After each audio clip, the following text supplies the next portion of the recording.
show that tells the truth about marijuana and the politics behind its prohibition. Hello and welcome to another exciting edition of Cannabis Common Sense. We had a couple technical difficulties, so we got out to a little slow start, but we've got a great show for you tonight. We'll be taking your phone calls. We've got some interesting hemp news out of New York and some medical articles. Some film clips we'll be playing a little bit, and as we always do, we're going to start off with our infamous Dancing Cannabis Leaves. Ta-da!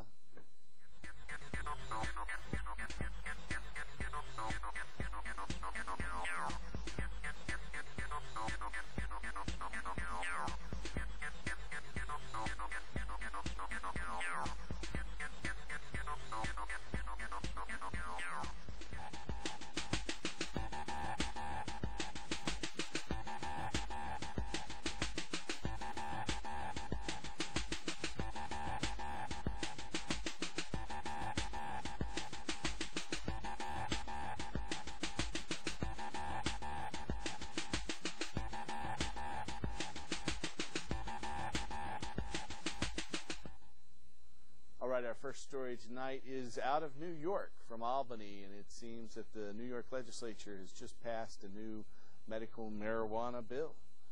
And members of New York State Assembly voted 92 to 52 on Wednesday in favor of legislation that would authorize qualified patients to use medical cannabis under a doctor's order. If approved, Assembly Bill 4867 in New York would allow authorized patients to possess 2.5 ounces of cannabis and or 12 marijuana plants for therapeutic purposes. A similar measure is expected to be debated by members of the Senate imminently. Democratic Governor Elliot Spencer, the old Attorney General who prosecuted all those Wall Street criminals, who had previously campaigned against the use of medical cannabis, announced this week that he's reversed his position.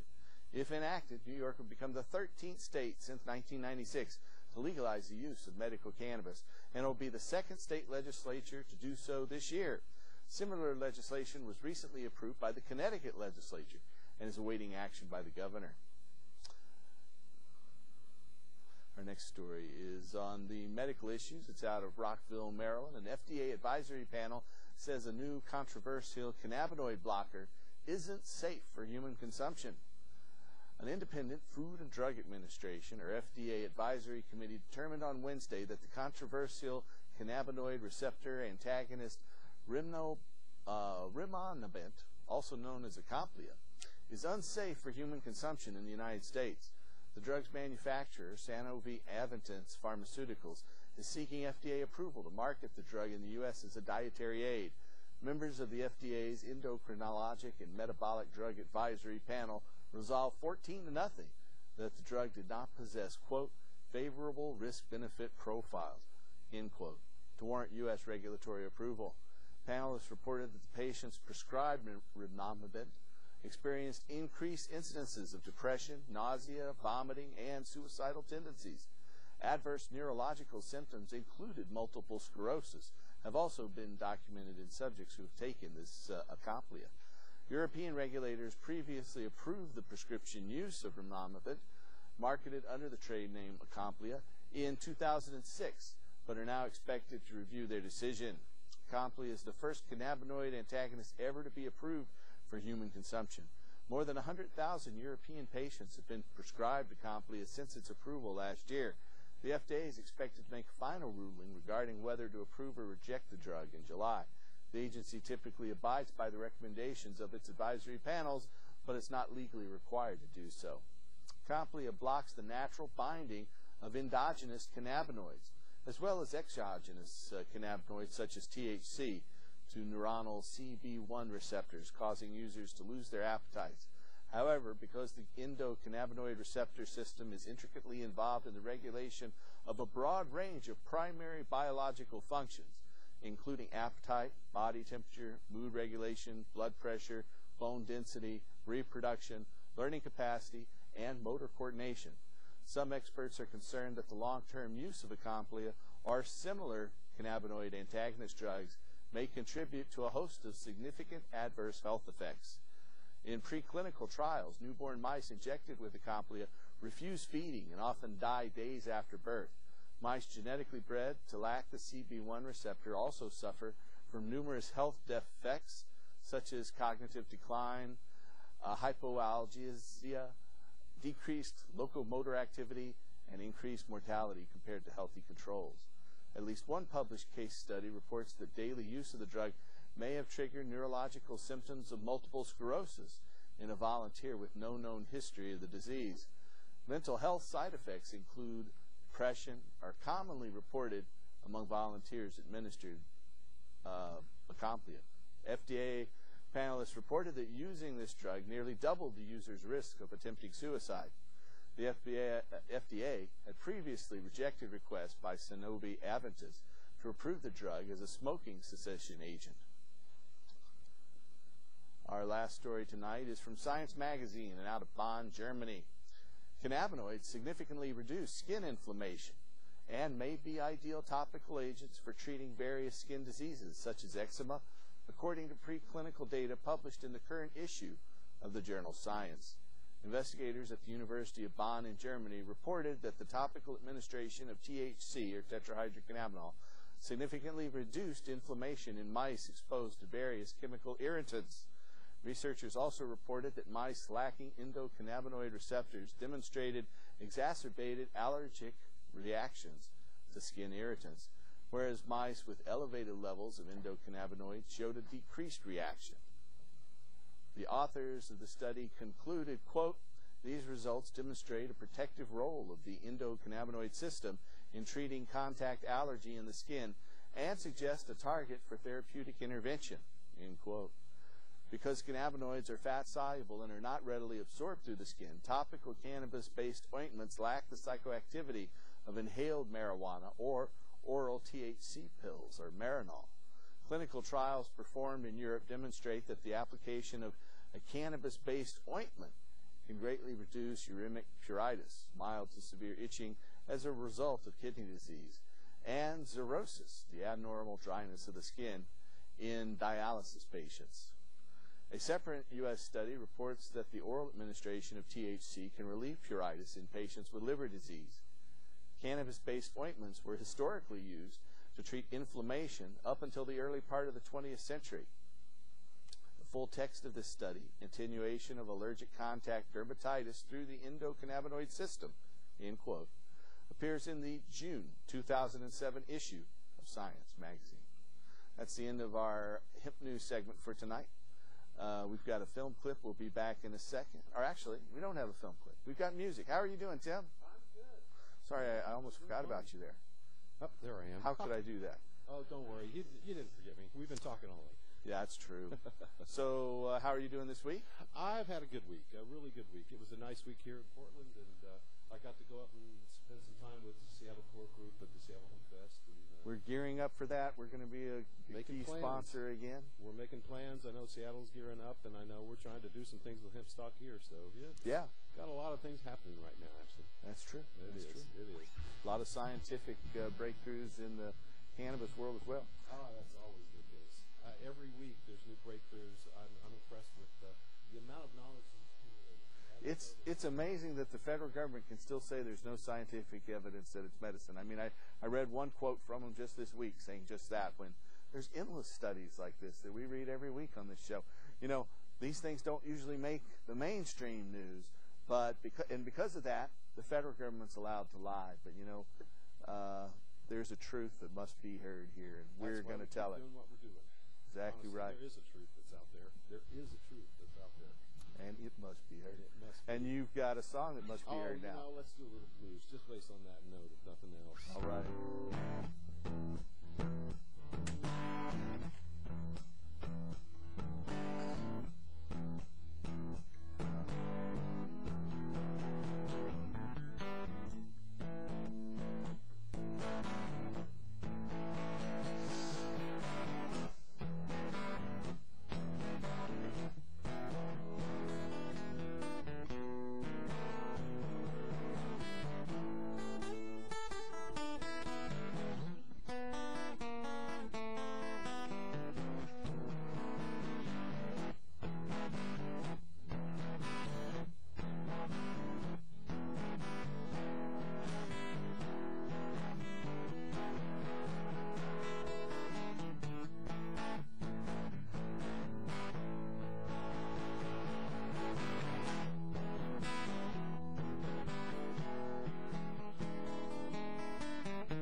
job.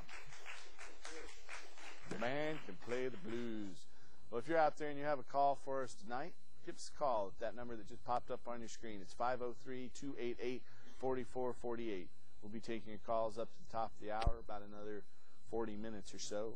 And so give us a call at 503-288-4448.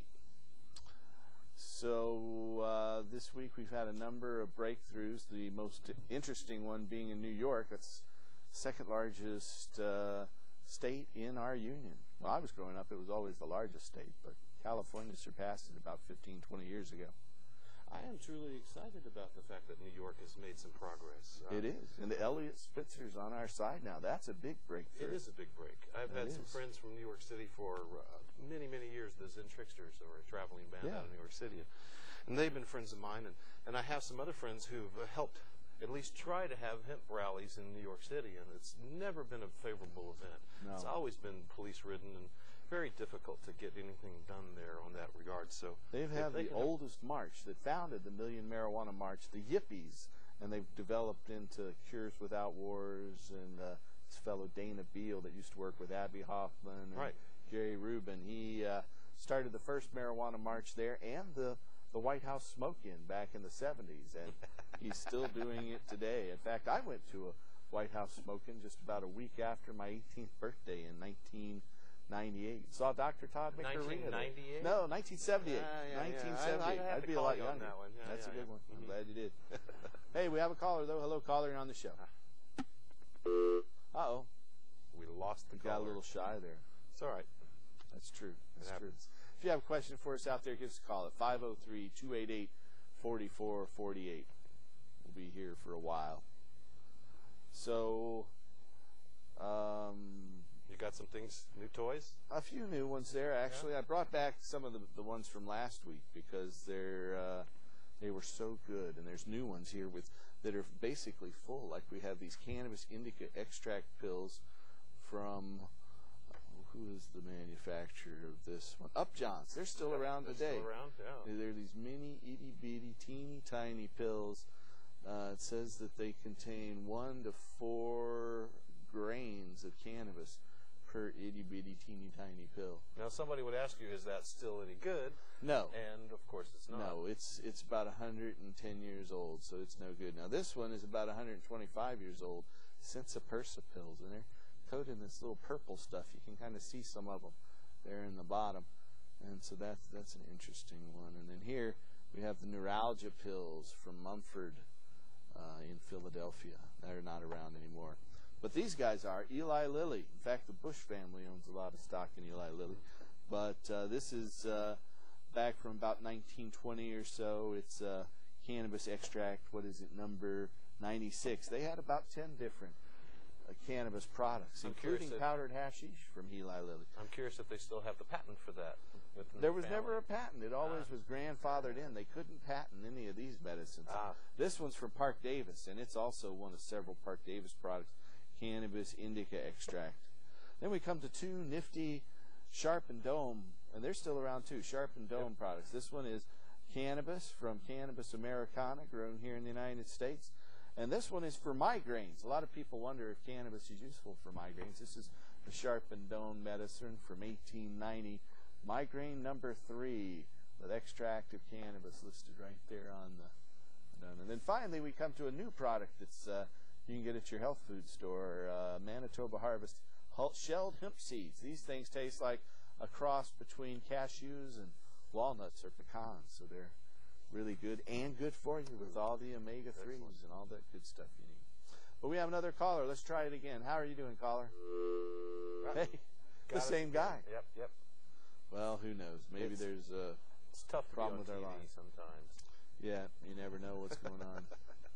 I always wonder about technical difficulties. But now you have a lot of these in your collection. You've been collecting for We're a up while. to about 180 pieces now. And it's pretty much exclusive to this genre, too, isn't it? It's almost, I would say 95% of it are cannabis-based medicines. Yeah. And that makes it the second largest known cannabis collection in the world. Only Dave Watson in Amsterdam has a little bit more. He has a little over 200. I'm thinking I'm going to catch up with Dave a little bit later this year. You might soon. Anyway, maybe before the end of the year. Let's see. Let's try the call thing again. Hello, caller. Hi, caller. Hey. Hi, you're here. How are you doing? I'm a California transplant, and I have to tell you, I had my first trip to Amsterdam in 2005. Loved it. It was a great experience. Talk about such a tourist industry on cannabis, and that was the comment of everybody in Amsterdam who were, native Dutchmen. What time of year did you go there? I went in November when it was cold. For the Cannabis Cup. Well, I was there during the Cannabis Cup, didn't know what was going on, so I didn't go. Okay. I wish I had gone.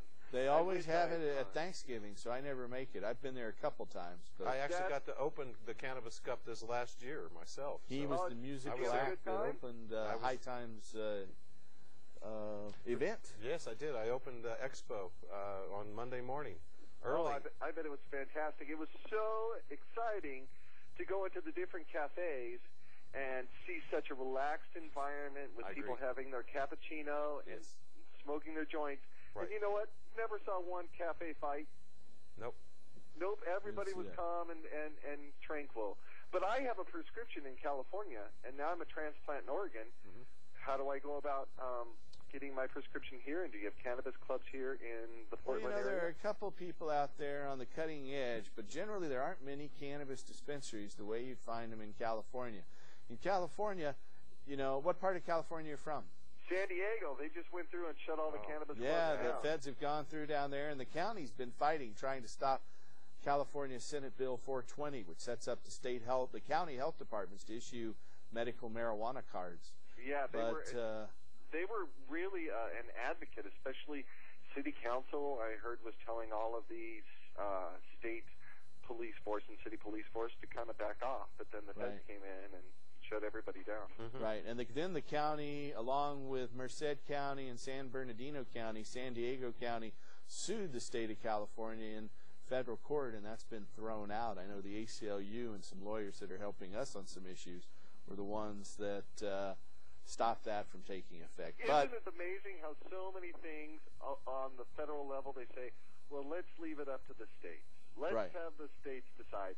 And then when it comes to cannabis, it's, oh, no, wait a minute. Federal government's going to come in, and I'm going to come into your house and tell you what you can and cannot do. Yeah. Mm-hmm. It's such a hypocrisy. It's all about money and the continued centralization of economic and political control.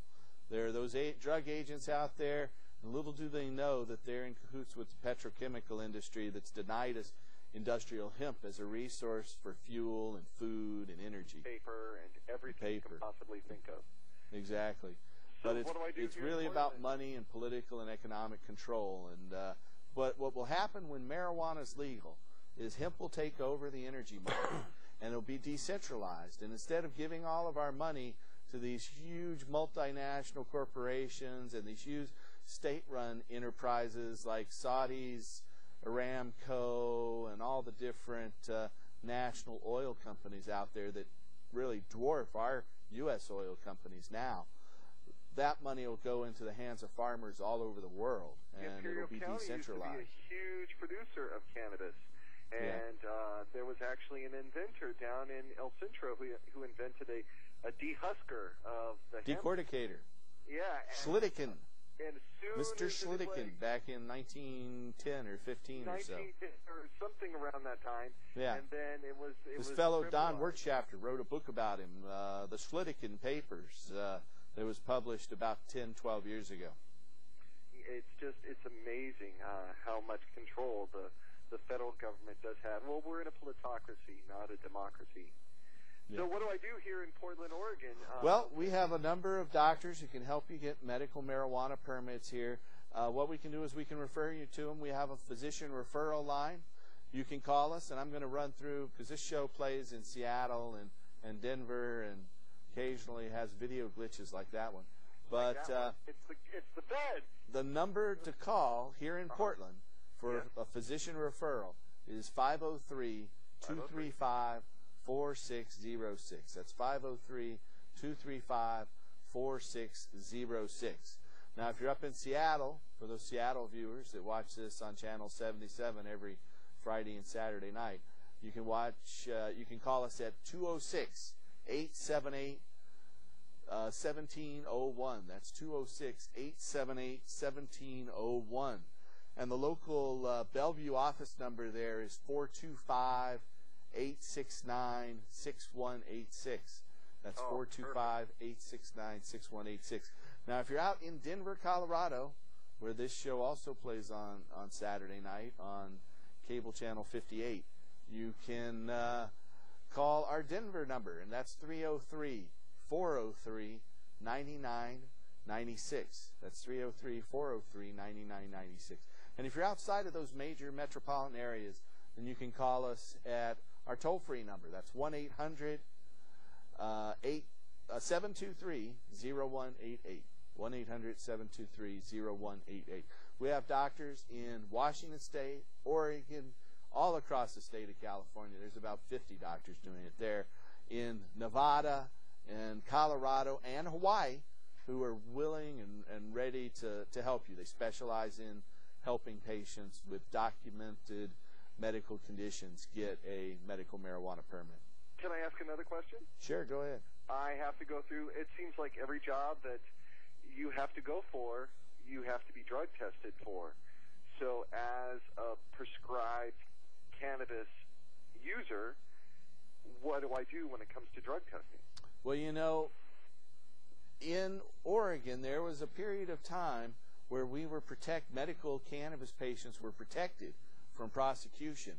But there was a ruling in the Oregon Court of Appeals that protected them, but that case was overturned. It was Washburn versus Columbia Forest Products by the Oregon Supreme Court.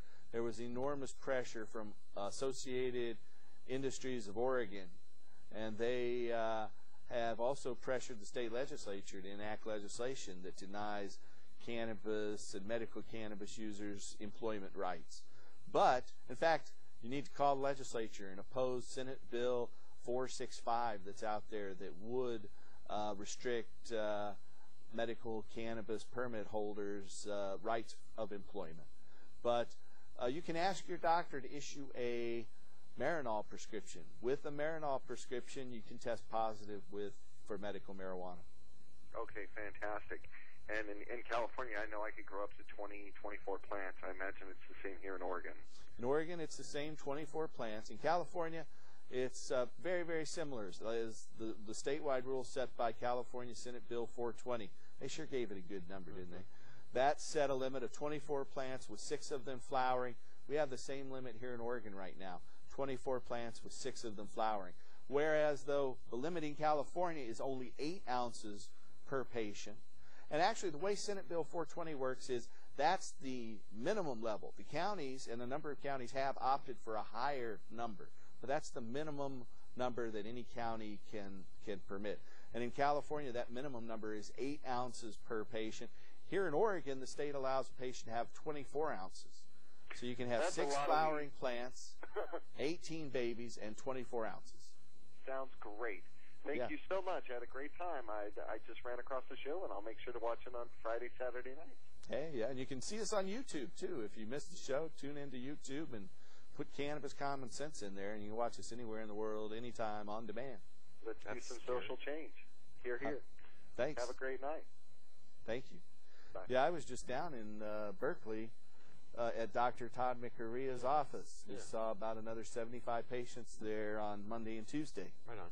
And so that was our second appearance down at Dr. McCurria's office. He passed away a few weeks ago, and so we're happy to be able to go in and help his patients and establish a presence there. And we're about to open an office down in Southern California here during the summer as well.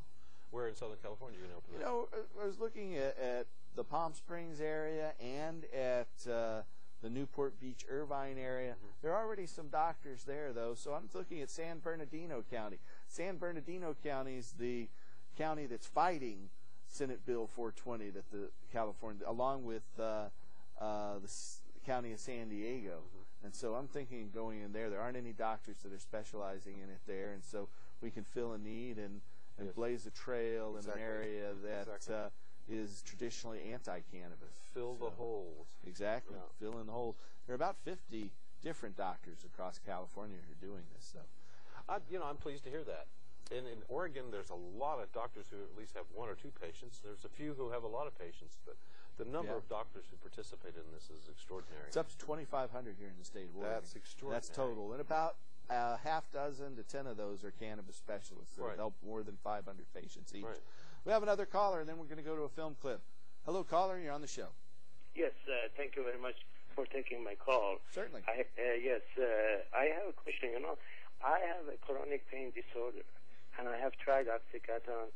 I have vomiting and problems. I have tried morphine. I have problems similar, and I have a side effect. I mean, I have tried pretty much a lot of those kinds of medications. I have had a lot of side effects, and my doctor is from, you know, one of these major companies that around Providence. And so my doctor, can I go to my doctor and tell him to give me the card? And if I get the card, where do I pick up my thing? And how they give me, how much do they give me? Give me 1 a day, 2 a day, or, I mean, how they do that? Please, okay, this is the way it works. You are definitely qualified. Your condition qualifies in a couple of different ways. Your chronic nausea, your chronic pain, and the fact that morphine doesn't help your chronic pain nearly as much.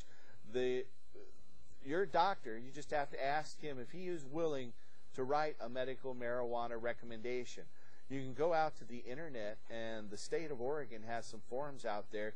You can print them out, or you can call the state medical marijuana office. It's part of the Department of Health here in Oregon, and they will if you call them, they'll send you their application package. If you go to the internet, you can print it out on your own computer. Just go to Google or any search engine out there and type in OMMP, or the Oregon Medical Marijuana Program, and it'll come up as one of the top links. And so from there, you have the documents to approach your doctor. Now, if your doctor won't do it, you're definitely qualified, so I'd recommend you contact us for a physician referral. But first, try your own physician if you feel safe with him, and if you don't mind that it's in your permanent medical records. There's a list of various conditions. It's only partially inclusive. You know, chronic pain and nausea and spastic and seizure disorders cover a wide variety of conditions, literally 100 different conditions. Yeah, yes. You know, actually, my doctor is very good to me, and he works with me so far. But I mean, I have no other alternative at this time. Because have you ever talked to him about medical marijuana? No, not yet. Until I started. Have you tried it to see if it works for you? I mean, no, I have not. But I would love to. Not since I see your recommendation, I would have no problem with that. You would definitely qualify. I would, if you're comfortable with your doctor, I'd first talk to him about it, tell him you want to try it and you haven't tried it, and I would recommend trying cannabis orally. You know, a lot of people talk about the various compounds in cannabis, and most people who know about cannabis know that there's the psychoactive ingredient, THC, or tetrahydrocannabinol, that gives social or recreational users the high. But there's another compound in cannabis. THC, the psychoactive compound, is good for nausea. It's good as an appetite stimulant, which is something I don't need. But it's also good as for depression and anxiety and PTSD. But the other compound in cannabis, CBD or cannabidiol, is the main compound that helps control pain, spasms, seizures, glaucoma, and blood pressure. And how much does it cost, I mean, to get it from the, I mean, do I have to pay by myself? No. The thing about Oregon's law is the best thing to do is to grow it yourself. And there are some support groups out there that can help you get plants and help you get medicine to get started. But you need to learn how to grow it yourself. And if you can't grow it yourself, you can name someone else to grow it for you. Oh, really? So that's the way the law works. It's really inexpensive once you've got your garden up and going to produce. But I thought that if I got my card, I can go to some place, they give me my amount, and I go home. But it's not like that. No, there aren't any legal dispensaries here in this state. There are a lot of people out there who are marketing cannabis. Some of them only market it to medical users, and some of them offer it at a discount from the black market prices. But the best way to do it is to grow your own, and that takes a while. I mean, how can you do it in your own home or etc.? You know, our organization has classes on exactly how to do it. Beginning gardening classes, advanced gardening classes, classes on how to make medicinal grade hashish and how to grow outdoors. And there are other organizations out there like Oregon NORML, or Oregon's branch of the National Organization for the Reform of Marijuana Laws. They have a monthly get-together for patients. That's coming up, it's already happened this month. We had it last week. Happened last week. Yeah. So it's on the second Saturday of each month.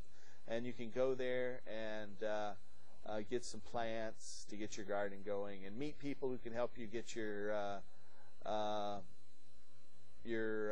plants and your medicine.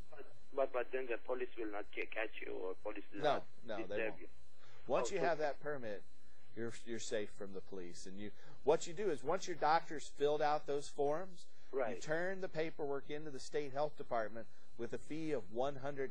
That's the Oregon way. And in Washington State, there is no state fee or state permit. The doctor's paperwork is all you need.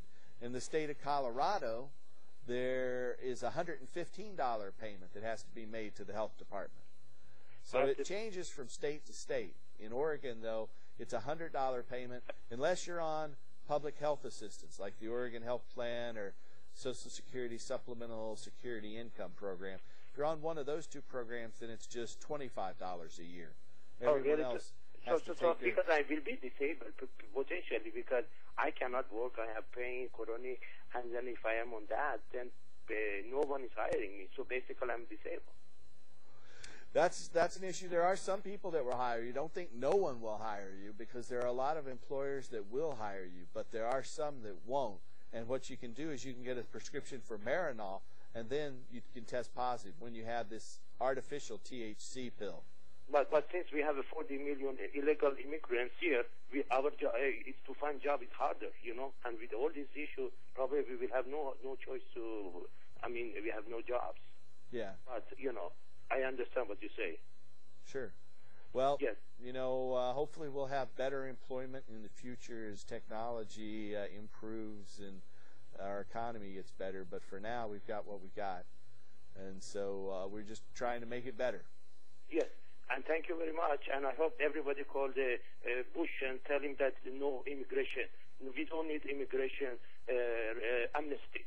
Thank you very much. Right. Thank you. Welcome. You know, I heard from Paul Richmond, who used to do cable access television here in the Portland area and now is an attorney up in Washington State, that the immigration bill has a provision in it that would set up detention centers for political dissidents. Yes. That would set up 20 detention centers that would hold 20,000 political dissidents each. So if the immigration bill passes in its current form, it would allow the federal government to jail nationally 400,000 political dissidents without reason. So that alone is enough reason for me to oppose the immigration bill out there. Wow. But the fact that they probably want to put you and me in there and some of our friends. If we're politically against whatever is the status quo, you're right. That's so what that they do. new immigration bill needs to be stopped, and they need to take that out of there. It's pretty scary what the Bush administration's done to civil rights, and now they're trying to seal the deal and put us all into their detention centers. You know, that last gentleman described our group pretty well, too, just by describing himself, the level of pain, and you know, the disabled, disability, not able to work. All of that. Most of my friends who are in this group are like that. Well, we have a film clip. We're going to run that now. We'll be back to take your phone calls. We have an editorial, so stay tuned for more fun and games.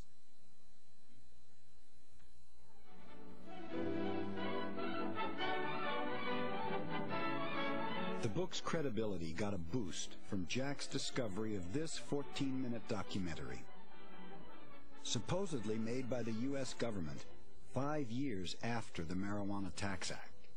Its purpose was to encourage farmers to grow outlawed hemp during World War II.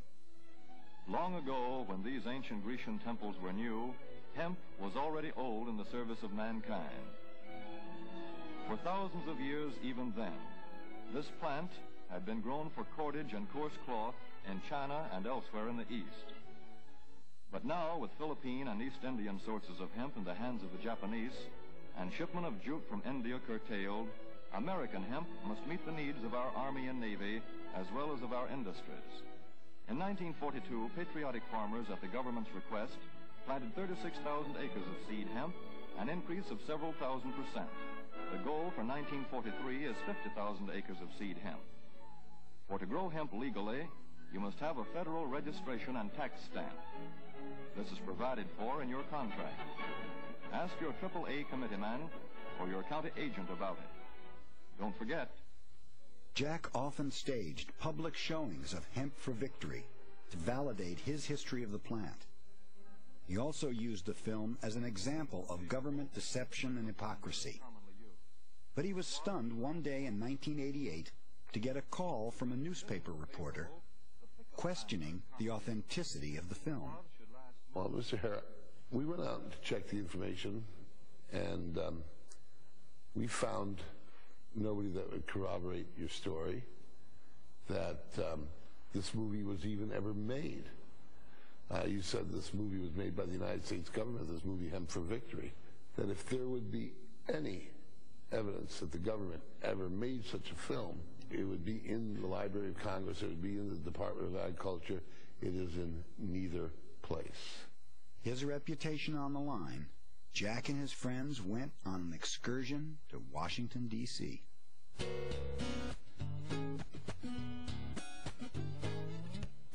We were just determined to find the documentation that made it a credible government movie made by the U.S. government and not made by Jack.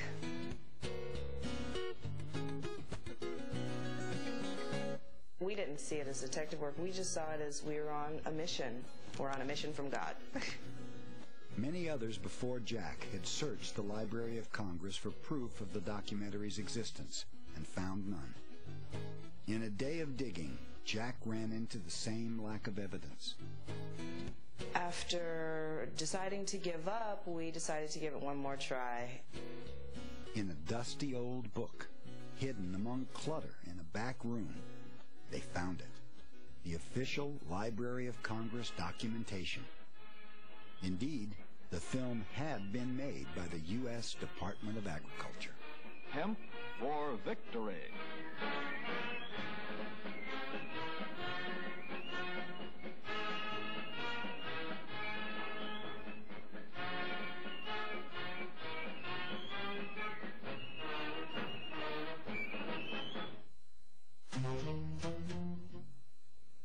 There you go, Hemp for Victory. That's a U.S. Department of Agriculture film that Jack and Maria found in the Library of Congress way back about 12 years ago, and it's made a big difference. Showed, the U.S. Department of Agriculture denied that film existed, and Jack dug through the Library of Congress and finally found it. Anyway, that is actually an excerpt from the movie The Emperor of Hemp about Jack Herer, who wrote a book called The Emperor Wears No Clothes, A History of Industrial Hemp. And I am very proud to say that book was written in my house right here in Portland, Oregon, River City, back in, let me say it accurately, 1985. That's right, 1985. Time just flies when you're having fun. Anyway, we have a caller who's been standing by. Hello, caller. You're on our show. Hi, how are you doing tonight? Very well. How are you? Doing good. We watch you every Friday night. Well, thank you. I keep trying. I have a friend that's from Hong Kong, and he said when he went to go get his medical marijuana card, they told him he had to be a registered voter for 2 years. Well, that's not true. That's not true. No, there's three things that one of three things that in the state of Oregon that you've got to have. Okay. One of them is a voter registration card with a photo of your face. That one, obviously, he can't get if he's not an American citizen. The other two that he can get, though, is either an Oregon driver's license or an Oregon identification card. As long as he can get one of those two things, then you can get a medical marijuana permit. All right. That doesn't sound too hard. No. You just go into DMV and either, get a driver's license, or if it's even easier, to get an identification card. And so once you have an Oregon state identification card, then you can apply and turn in your medical marijuana permit. It's on the application form that you've got to have one of those three types of identification to get an Oregon permit from the health department. Yeah, it just didn't sound right to me, so I thought I would call and make sure. You're right. It's not right. You don't have to be a voting citizen to be able to get a medical marijuana permit. You know, a lot of folks out there think that if they have a felony conviction on their record, they cannot vote. And I just brought this to my mind here, so I want to tell those folks out there in the state of Oregon, as long as you aren't in jail and you're a U.S. citizen, you can vote, even if you have a felony conviction on your record. In fact, there are a couple of felons in the Oregon State Legislature who, what's the one fellow, Ben, the guy who ran for governor last year, Ben Roberts, the guy from Bend legislator. Anyway, you can get a medical marijuana permit even without a voter registration card, too. Okay. Thank you. You're welcome. Thanks Bye-bye. for your question. That was a good one. I got one more question. Go ahead. What normally does a caregiver give to a patient? Well, you know, like it's the all... weekly supply? They should give them the flowers that they harvest, actually. You know, that's what they are supposed to give them.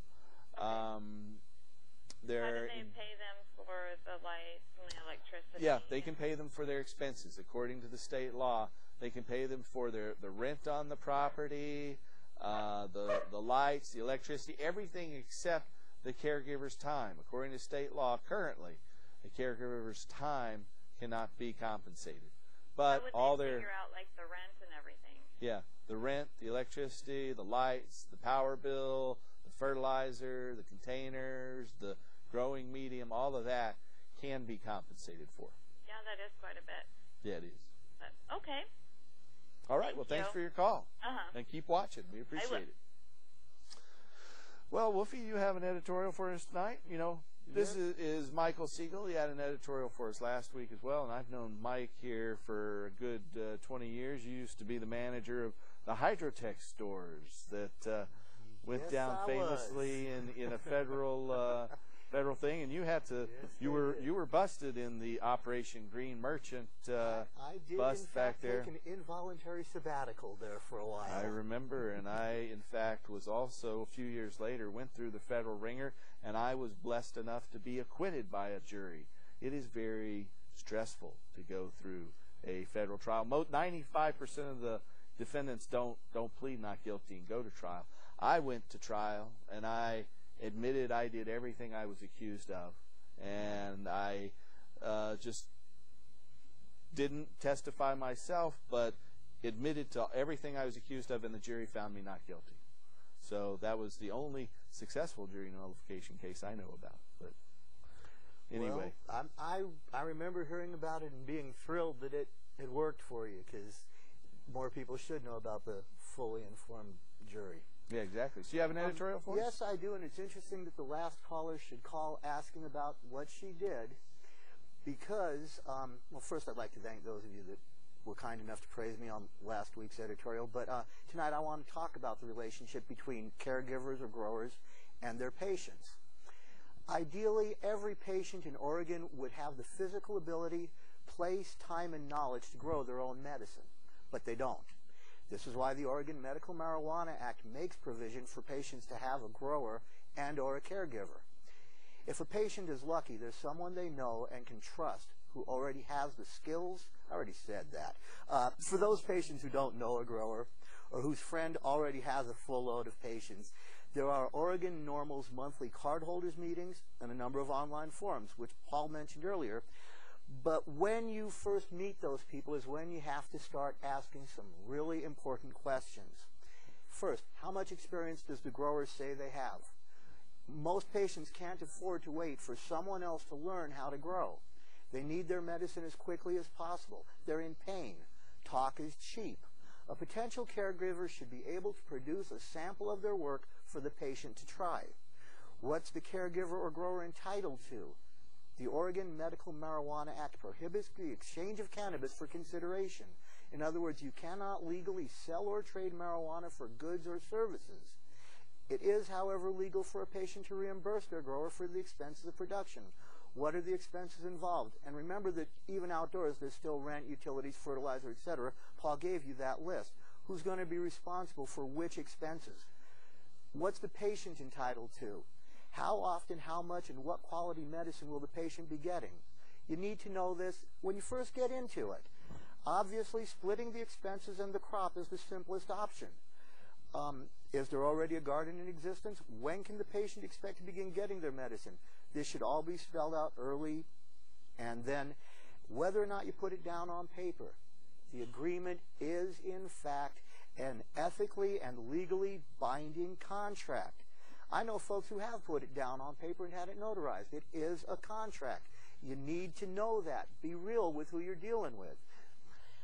Being an activist with both Oregon Normal and THCF, I hear a lot of stories from patients who have been shortchanged, and it really makes me mad, because using the most advanced and or expensive equipment in the world in a place with extremely high rent that requires a lot of driving and utilizing vast amounts of electricity, high-end cannabis costs less than $50 an ounce to grow. Many medical marijuana patients can't work because of their health, and even this is more they can afford to reimburse the grower for. In this situation, it's typical for the patient to get a specified amount of medicine at specific intervals of time, and for the grower to keep the rest for his or her other patients. Each patient can have 24 plants, of which only 6 can be in flower, or more than a foot in any given direction. Indoors, unless someone has a black thumb or an extremely unusual strain, they're going to get at least 4 crops, sometimes more per year. Times 6 plants per crop. Based on many years of experience, I believe fairness calls for a patient to receive at least 2 dry ounces of good bud per month. There are some circumstances where a grower will get an unusually small yield, but if it happens more than once, it's time the grower goes to THCF's classes on growing, which, by the way, are Wednesday nights, 5:30. The other really huge benefit that an able-bodied grower caregiver gets, besides their share of the crop, is the ability to possess it legally. For those of us who have spent decades being at least slightly scared that the man would come and take us away, this is impossible to put a price tag on. This brings me to the other thing I want to say tonight. If you're a patient and you have a grower but no caregiver, you might want to think about adding a caregiver to your card. Then, if you need a friend to carry your medicine, for instance, if you're in the hospital because of an accident, they'll be legally protected while they're in possession of it. Thanks for listening.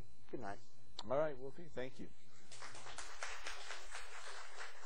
We have a caller. Hello, caller. You're on the show. Yeah, hi, Paul. How you doing? Real well. How are you?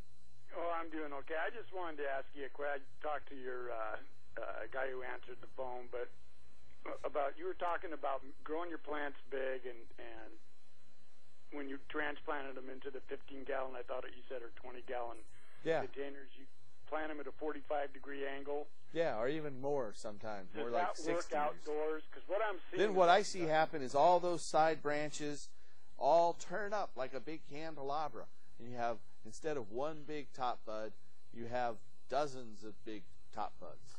Do you tilt the pot also? Say that again? Do you tilt the pot?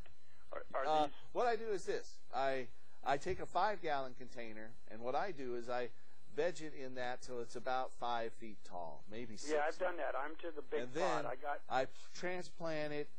I take the outer pot off, so I've got a big dirt, root ball there, and I turn it sideways and put it down into the dirt at a 45 to 65 degree, 70 degree angle, so that the plant's heading out like that. And then I stake it up if it needs that, but it won't need that for long if it does. And then all the side branches will all turn up on their own and head for the light. And I bury the 5-gallon pot inside the 15 or 25-gallon container at an angle. Oh. Does that explain it for you? Yeah, I got another question. I got a question about cutting side shoots for clones. Go ahead. I've heard that it makes the stems a little bit more susceptible to the rooting element if you dip them in ice water first. Is that something I should try? Just plain water will work. You want to put them in water or into a rooting gel. You want to have the rooting hormone on there. The best thing to do is to cut right through the middle of a bract, right where a leaf is coming up, and take your cutting and cut it at a 45-degree angle. You want to use as sharp an implement as you can, like a razor blade, and you want to clean that razor blade periodically, just as if you went to the surgeon, you'd want him to use a sterile instrument. When you cut on your plant, if you use a sterile instrument, it's less likely to be susceptible to infection. A lot of people have found that using a razor blade as opposed to even really, really sharp scissors, because you don't crush the phloem, makes it easier for them to uptake your rooting hormones. Yeah. So a razor blade is preferable to most scissors. Yeah. And if you cut through the middle of a bract, then there are undifferentiated seeds in that area, right where the cells are being told, okay, you're part of the stem and you're part of the root or the leaf or any of those. Is that what they mean by stem cells? No, that's different. That's different. Yeah, but anyway, Paul, undifferentiated cannabis cells in there, and the rooting hormone will tell some of them, hey, turn into a root. So you guys are doing a good job anyway. Thank you. We keep trying. Thank you. That'll be our last call for tonight because we're down to just a few minutes left here. I want to remind our viewers out there that if you or a loved one that you think they qualify for medical marijuana, or you want to get involved in the movement to end adult marijuana prohibition and restore industrial hemp, call our office. And the number here in Portland is 503-235-4606. That's 503-235-4606. The number up in Seattle is 206-878-1701. That's 206-878-1701.